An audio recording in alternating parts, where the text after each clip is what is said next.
कुलभूषण पाटील अतुल बारी यांच्या कार्यकर्त्यांमध्ये राडा झालाय। कुलभूषण पाटील अपक्ष उमेदवार आहेत, तर अतुल बारी भाजपाचे माजी नगरसेवक। मतमोजणीच्या आदल्या दिवशी हा राडा झालाय। जळगावातील पिंपराळामध्ये राडा झालाय। हे दृश्य आपण पाहतोय। जळगावातील पिंपराळामध्ये राडा झालाय। अतुल बारी आणि पंकज कुलभूषण यांच्या कार्यकर्त्यांमध्ये हा राडा झालाय। कुलभूषण पाटील विरुद्ध अतुल बारी यांच्या कार्यकर्त्यांमध्ये राडा झाला। दरम्यान त्यानंतर पोलिसांनी हस्तक्षेप केलाय।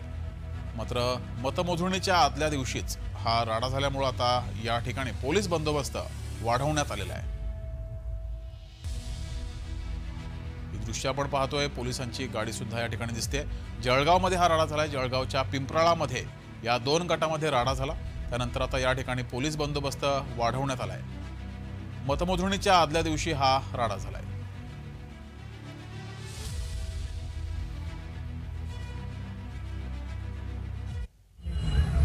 नेमकी घटना काय घडली आपल्या परिसरात? काय ते काल थोडं किरकोळ परवा भांडण असेल भाऊ त्यांचं समोर उभा होता कुलभूषण पाटीलचा मुलगा आणि पंकज पाटील। तर त्याला तो विचारत होता का रे हो त्या दिवशी तू काय असं काय करत होता, काय करता मजाक मध्ये ते सिरियसली होऊन गेलं। आता त्याला सिरियसली झाला तो डायरेक्ट शिवीगाळ वगैरे करता घरापर्यंत आला। त्याच्यावर नाही थोडंसं वातावरण खराब झालं। तुमचं नाव? अतुल बारी। कशावर झालं नेमकं? काय करून काही नाही, ते डबल उभे होते अशी मजाक करता करता त्यांचं मॅटर म्हणून गेलं थोडं ते। नेमकी घटना काय घडली आपल्या परिसरात? काय ते काल थोडं किरकोळ परवा भांडण असेल भाऊ त्यांचं समोर उभा होता कुलभूषण पाटीलचा मुलगा आणि पंकज पाटील। तर त्याला तो विचारत होता का रे हो त्या दिवशी तू काय असं काय करत होता, काय करता मजाक मध्ये ते सिरियसली होऊन गेलं। आता त्याला सिरियसली झाला तो डायरेक्ट शिवीगाळ वगैरे करता घरापर्यंत आला। त्याच्यावर नाही थोडंसं वातावरण खराब झालं। तुमचं नाव? अतुल बारी। कशावर झालं नेमकं? काय करून काही नाही, ते डबल उभे होते अशी मजाक करता करता त्यांचं काय घडली होती घटना? काय नेमकं परिसरात काय खबर झाली? मी घरी होतो, मला बबलूचा फोन आला। तो ने कुठे? म्हटलं मी घरी आहे। मग त्याच्यानंतर तो ने स्टॉपवर आहे, तू माझ्या भावाला मारणार आहे का? म्हटलं नाही बाबा। म्हणे तू माझ्या भावाला मारणार आहे म्हणे। म्हटलं नाही। म्हणे तू प्रचारात पण जास्त उडत होता, तुला जास्त झालेली आहे, तुला बघतो स्टॉपवर आहे। तरी मी टाळलं। तरीचा परत फोन आला की तू स्टॉपवरच आहे। मग मी आलो। त्यांनी 8-10 जण मिळून मला इथं घेरलं आणि शिवीगाळ केली, मारहाण केली। प्रचारादरम्यान पण त्यांनी मला 2-3 वेळेस पकडलं होतं की तू रिकामं काम करू नको, तुझा काही संबंध नाही, तुला बघून घेऊ, तुला मारू। म्हटलं का प्रचार करू नको, मी माझा भाऊ उभा आहे, प्रचार करायला काय हरकत आहे? त्यांनी म्हणे नाही त्याचा प्रचार करायचा नाही, आम्ही तुला बघून घेऊ।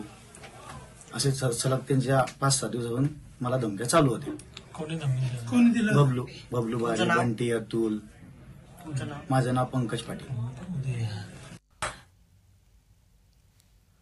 अधिक माहिती घेऊया। आपले प्रतिनिधी जुगल पाटील आपल्या सोबत जोडले। जुगल, जळगावमध्ये राडा झाला, नेमकं राड्याचं कारण काय आहे आणि सध्याची परिस्थिती नेमकी काय आहे?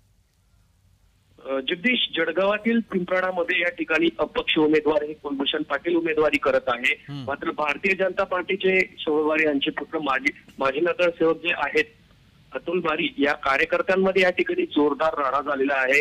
या ठिकाणी उमेदवारी करण्यामधून या ठिकाणी वाद झाला असून कुलभूषण पाटील यांचे बंधू पंकज पाटील आणि या ठिकाणी अतुल बारी यांचे बंधू यांच्यामध्ये हा जोरदार वाद झाला। उमेदवारी करतो, प्रचार करतो या कारणामधून या ठिकाणी वाद झाला असून घटनास्थळी भारतीय जनता पार्टीचे विद्यमान आमदार आहे सुरेश भोडे यांनी घटनास्थळी धाव घेतली असून भारतीय जनता पार्टीच्या कार्यकर्त्यांची या ठिकाणी चर्चा सुरू आहे। अद्यापर्यंत पोलिसात जरी तक्रार नाही दाखल असली मात्र या ठिकाणी एक तणावाचं वातावरण निर्माण झालं आहे। मतमोजणीच्या आदल्या दिवशी झालेल्या या राड्यामुळे जळगावातलं एक वातावरण ढवळून निघालं असून राजकीय वर्तुळात खळबळली आहे। जगदीश, धन्यवाद जुगल दिलेल्या माहितीबद्दल।